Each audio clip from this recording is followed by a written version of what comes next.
ആനയുടെ ശക്തിയും കുറുക്കന്റെ ബുദ്ധി എന്നൊക്കെ പറയാറില്ലേ? ശക്തി കുറയുന്നിടത്ത് ബുദ്ധി ഉപയോഗിച്ച് രക്ഷപ്പെടാം. ഒരു വ്യക്തിയിലുള്ള 8 തരം ഇന്റലിജൻസിനെ കുറിച്ചാണ് ഞാനിവിടെ ഇന്ന് പറയാൻ ഉദ്ദേശിക്കുന്നത്. ഈ മൾട്ടിപ്പിൾ ഇന്റലിജൻസ് വ്യക്തമായിട്ട് മനസ്സിലാക്കിയാൽ അതിനനുയോജ്യമായ തൊഴിൽ മേഖലയിൽ നമുക്ക് എത്തിപ്പെടാനായിട്ട് സാധിക്കും. അതുകൊണ്ട് ഈ വീഡിയോ സ്കിപ്പ് ചെയ്യാതെ അവസാന ഭാഗം വരെ കാണുക. സബ്സ്ക്രൈബ് ചെയ്തിട്ടില്ലെങ്കിൽ സബ്സ്ക്രൈബ് ചെയ്യുക, ലൈക്ക് ആൻഡ് ഷെയർ ചെയ്യുക.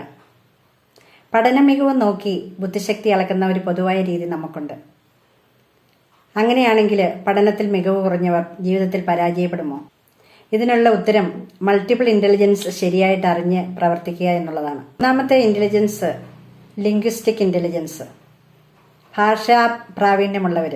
എഴുത്ത്, വായന, സംസാരം ഇവയിലൊക്കെ നല്ല താല്പര്യവും മികവുമുള്ള ഇക്കൂട്ടർക്ക് നല്ല ആശയവിനിമയ കഴിവുമുണ്ട്. പത്രപ്രവർത്തകര്, സെയിൽസ് പീപ്പിള്, സാഹിത്യകാരന്മാരെല്ലാം ഈ ഗണത്തിൽപ്പെടുന്നവരാണ്. 2. Logical mathematical intelligence. ഏതു കാര്യവും കാര്യകാരണ സഹിതം വിശകലനം ചെയ്ത് ഉചിതമായ തീരുമാനമെടുക്കാൻ കഴിവുള്ളവരാണ്. നല്ല പ്രോബ്ലം സോൾവിംഗ് സ്കില്ലും ഉണ്ട്. ഗണിതപരമായ നല്ല മികവ് പുലർത്തുന്നവരാണ് ഈ കൂട്ടര്. മാത്തമാറ്റീഷ്യൻസ്, സയന്റിസ്റ്റ്, അതുപോലെ തന്നെ അഡ്വക്കേറ്റ്, ജഡ്ജസ് ഇവരെല്ലാം ഈ ഇന്റലിജൻസ് കൂടുതലുള്ളവരാണ്. അടുത്തത് സ്പേഷ്യൽ ഓർ വിഷ്വൽ ഇന്റലിജൻസ്. സ്ഥലങ്ങളെയും ദൃശ്യങ്ങളെയും കൃത്യമായിട്ട് മനസ്സിലാക്കാൻ കഴിവുള്ളവരാണ് ഈ കൂട്ടര്. ഭാവനാപരമായ കഴിവുള്ളവരാണ്. അതുകൊണ്ട് തന്നെ ചിത്രരചന, fashion designs, building designs, architect ഇതുപോലെയുള്ള മേഖലകളെല്ലാം ഇവർക്ക് നന്നായിട്ട് ശോഭിക്കാനായിട്ട് കഴിയും.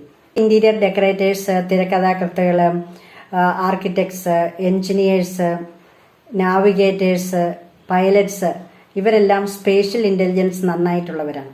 Musical intelligence. സംഗീതത്തിൽ താളബോധമുള്ളവരും സൗണ്ട് സെൻസിറ്റീവ് ആയിട്ടുള്ളവരുമായിരിക്കും ഈ കൂട്ടര്. നോട്ട്സും റിതമൊക്കെ ഇവർക്ക് നന്നായിട്ട് മനസ്സിലാക്കാൻ സാധിക്കും. സംഗീതം ആസ്വദിക്കാനും ആലപിക്കാനും ഇവർക്ക് നന്നായിട്ട് കഴിയുന്നവരാണ്. മ്യൂസിഷ്യൻസ്, കമ്പോസേഴ്സ് ഇവരൊക്കെ മ്യൂസിക്കൽ ഇന്റലിജൻസ് കൂടുതലായിട്ടുള്ളവരാണ്. 5. Bodily kinesthetic. ശരീര ഭാഗങ്ങളുടെ ചലനശക്തി പരമാവധി ഉപയോഗിച്ചുകൊണ്ട് കാര്യങ്ങൾ ചെയ്യാൻ ആഗ്രഹിക്കുന്നവർ. ലേണിംഗ് ബൈ ഡൂയിങ് ടൈപ്പാണ്. മോട്ടോർ എബിലിറ്റീസ് പരമാവധി ഉപയോഗിക്കാൻ ഇഷ്ടപ്പെടുന്നവരാണ് ഈ കൂട്ടര്. Dancers, sports people, athletes, actors ഇവരെല്ലാം ഈ ഇന്റലിജൻസ് കൂടുതലായിട്ടുള്ളവരാണ്. 6. Interpersonal intelligence. നല്ല വ്യക്തിബന്ധങ്ങൾ സ്ഥാപിക്കാനും നിലനിർത്താനും കഴിവുള്ള ഇക്കൂട്ടർക്ക് നല്ല ആശയവിനിമയ ശേഷിയുള്ളവരാണ്.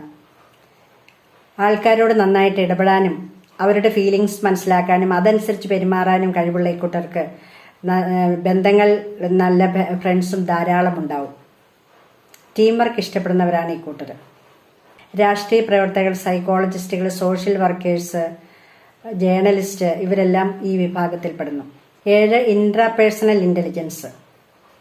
സെൽഫ് അവെയർനെസ് നന്നായിട്ടുള്ള ഇക്കൂട്ടർക്ക് സ്വന്തം കഴിവുകളെയും കഴിവുകേടുകളെക്കുറിച്ച് നന്നായിട്ട് തിരിച്ചറിയുകയും അതനുസരിച്ച് പ്രവർത്തിക്കാൻ കഴിവുള്ളവരുമാണ്. ഏകാന്തത ഇഷ്ടപ്പെടുന്ന ഇക്കൂട്ടര് സ്വന്തമായിട്ട് പ്രവർത്തിക്കുകയും നേട്ടങ്ങൾ നേടാൻ ആഗ്രഹിക്കുകയും ചെയ്യുന്നവരാണ്. ഇവര് സ്വതവേ സെൽഫ് മോട്ടിവേറ്റഡ് ആയിരിക്കും. Scientist, artist, philosophers, religious leaders ഇവരെല്ലാം ഇൻട്രാപേഴ്സണൽ ഇന്റലിജൻസ് കൂടുതലായിട്ടുള്ളവരാണ്. 8. Naturalistic intelligence. ഒറ്റ വാക്കിൽ പറഞ്ഞാൽ പ്രകൃതി സ്നേഹികൾ. പ്രകൃതിയോട് ചേർന്ന് ഇണങ്ങി ജീവിക്കാനും പ്രകൃതിയെ, ജീവജാലങ്ങളെ സ്നേഹിക്കാനും അവര് പ്രകൃതിയിൽ കാണുന്ന പ്രകൃതി സംരക്ഷണത്തിന് താല്പര്യമുള്ളവരാണ് ഈ കൂട്ടര്. ഇവരുടെ വായനകളും പഠനങ്ങളും എല്ലാം പ്രകൃതിയുമായിട്ട് ബന്ധപ്പെട്ട കാര്യങ്ങളായിരിക്കും. ഗാർഡനിങ്, ട്രക്കിങ്, ട്രാവലിങ് ഇതൊക്കെ ഇവർക്ക് പാഷനുള്ള ആൾക്കാരാണ്. ഹണ്ടേഴ്സ്, ഫാമേഴ്സ്, ബൊട്ടാണിസ്റ്റ്, സുവോളജിസ്റ്റ്, ഭക്ഷ്യ നിരീക്ഷകര് ഇവരെല്ലാം പ്രകൃതി സ്നേഹികളാണ്. ഇവർക്കെല്ലാം നാച്ചുറലിസ്റ്റിക് ഇന്റലിജൻസ് വളരെ കൂടുതലായിട്ട് കാണപ്പെടുന്നു. അപ്പോൾ ഈ ഇന്റലിജൻസ് നമ്മൾ വ്യക്തമായിട്ട് മനസ്സിലാക്കുകയാണെങ്കിൽ ഇതിൽ ഏതാണ് കൂടുതലുള്ളത് എന്ന് മനസ്സിലാക്കി ഒന്നിൽ കൂടുതൽ ഇന്റലിജൻസ് നമുക്കുണ്ടായിരിക്കും. അപ്പം അതിൽ കൂടുതലുള്ള ഇന്റലിജൻസ് ഏതാണെന്ന് മനസ്സിലാക്കി ആ മേഖലയിലേക്ക് നമ്മൾ കൂടുതൽ ശ്രദ്ധ കേന്ദ്രീകരിച്ചാൽ, അഥവാ തൊഴിൽ മേഖലയിലേക്ക് നമ്മൾ ശ്രദ്ധ കേന്ദ്രീകരിച്ചു കഴിഞ്ഞാൽ നമുക്ക് സക്സസ്ഫുൾ ആകാനായിട്ട്